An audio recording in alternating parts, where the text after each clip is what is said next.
Yo, Makatang Esra nga pala. May bago akong sinulat na kanta dito. Pamagat na to, paalam sa'yo. Simulan na natin.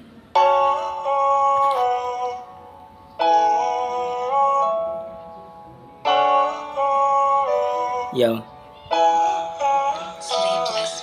Alam kong madaling pumasok sa relasyon, pero mahirap lumabas lalo na kung hindi kayo yung tinakda ng panahon. Darating kayo sa punto na may hirapang umahon dahil sa lalim ng pagkabaon.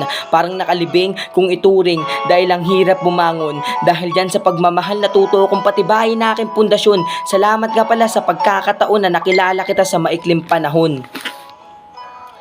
Sinugal ang aking buhay kahit di ako manalo. Tinaya ko ang lahat, bakit ganto isusukli mo kung alam kong ganito ang aking matatamo. Di ko na sana sinayang ang pagmamahal ko.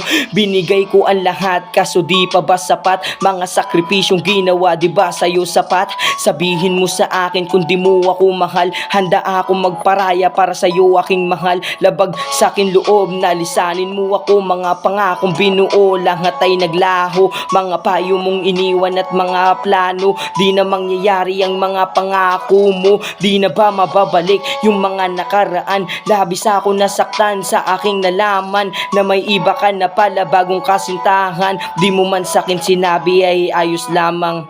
Ano ba talaga ang ibig sabihin ng pagmamahal kung di naman sang-ayon sa akin? Magtatagal pa ba yung ganitong isipin kung masasaka lang ako sa mga alituntunin? Hanggang kailan ba magtatagal ang sakit na tinatago? Kung sa panaginip na mamasyal tapos bigla ka magbabago. Sakit at pigate kumukurot sa aking puso. Puso kong malambot, tumigas parang bato. Ang daming katanungan pumapasok sa isipan. Bilanggo sa kalungkutan, kailan ba matatakasan? Laging nakakulong, wala ba akong kalayaan? Ano ba ang dahilan? Bakit mo ako iniwan? Marami bang mali nang hindi ko maitama? Puro kasi mali ang iyong nakikita. Wala na akong tama sa iyong mga mata. Ano bang gagawin para makita mo ang tama? Pasensya ka na kung di ko nagampanan ang gawain ng isang lalaking panlaban.